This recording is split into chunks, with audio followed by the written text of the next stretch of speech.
Chers amis, bonjour.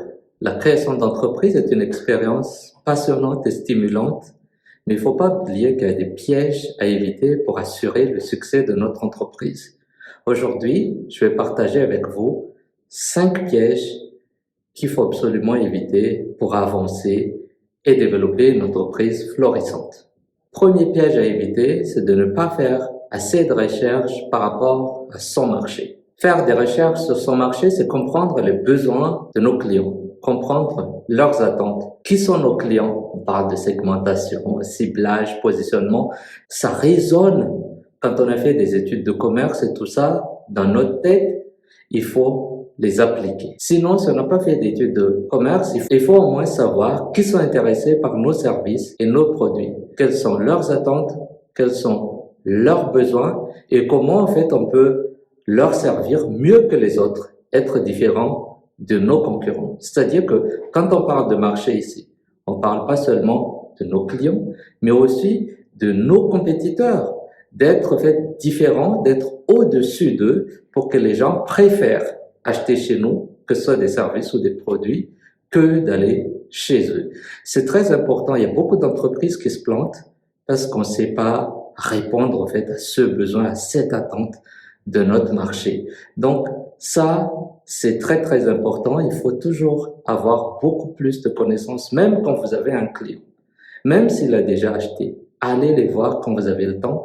Essayez d'avoir des retours de vos clients, que ce soit par vous-même ou via vos distributeurs, via vos collaborateurs, pour avoir des retours par rapport à qu'est-ce qui va déjà mieux, qu'est-ce qu'on peut encore améliorer par rapport à nos services et nos produits. Et ça vous permettra de rester parmi les tops de votre domaine sur le marché. Deuxième piège, c'est de ne pas avoir de plan ni d'objectifs. Je ne vais pas parler de stratégie, de grandes choses, mais au moins sur les 3 mois à venir, sur les 6 mois à venir, et pourquoi pas sur toute l'année, c'est-à-dire les semaines qui nous restent jusqu'à la fin de l'année, il faut avoir un plan. Combien on est prêt à dépenser, combien on doit faire entrer comme chiffre d'affaires, combien de ventes on doit effectuer. Ça s'appelle aussi des objectifs. Et c'est aussi, pour certaines entreprises plus structurées, la mise en place d'un budget, que ce soit des budgets de charges ou des budgets de produits. Mais il faut avoir ces minimums de plans.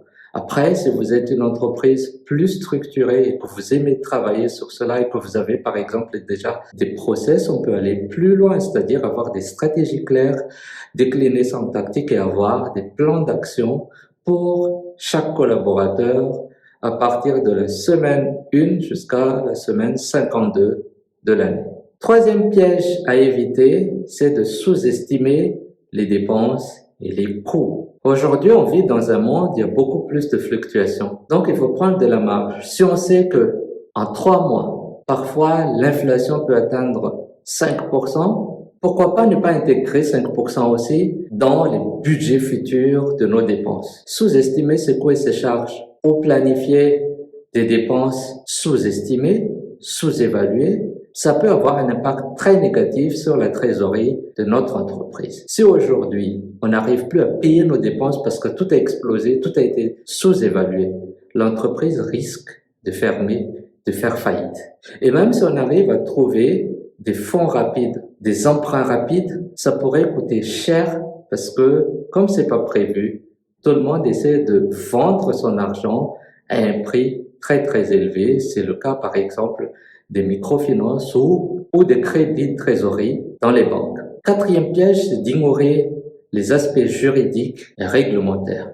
Il faut toujours s'informer, se former aussi si besoin est, parce que rater ce genre de choses, rater par exemple le paiement de son impôt, ça peut coûter cher en termes d'amende. Pour une entreprise qui se développe, qui a besoin de toute son économie, de toute sa capacité financière pour aller de l'avant, pour réinvestir rapidement et faire un saut. Si vous êtes encore pénalisé par des amendes, c'est pas une très bonne chose et ça pourrait aussi affecter le moral de l'équipe. Cinquième piège, c'est de ne pas avoir d'approche marketing claire. Quelle stratégie on va mettre en place? Comment on va faire connaître nos produits et nos services, combien ça va nous coûter, quel type de démarche en fait est optimal par rapport à ce qu'on offre, et tout ça doit être su et vu à l'avance. Avoir une approche claire, ça nous permet en fait d'atteindre tous les clients potentiels et bien évidemment de les transformer en clients réels et d'augmenter nos ventes. En plus des approches commerciales coûteuses comme la prospection, enfin les téléphones, aller développer son réseau, parler de son produit et de son service, la visibilité à travers le marketing est important pour avoir un combo en fait, pour avoir les deux et avoir un effet plus explosif, c'est-à-dire plus impactant pour l'approche, pour développer nos ventes et asseoir notre notoriété dans le domaine. Donc voilà les 5 pièges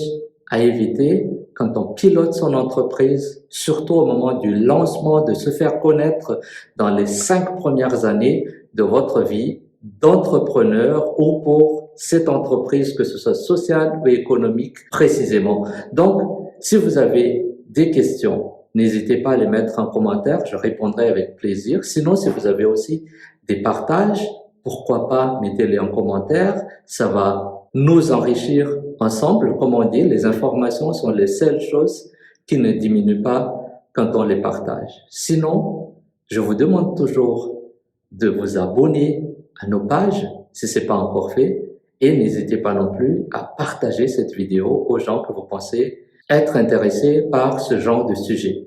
Sur ce, je vous dis à ciao, à très bientôt, au revoir.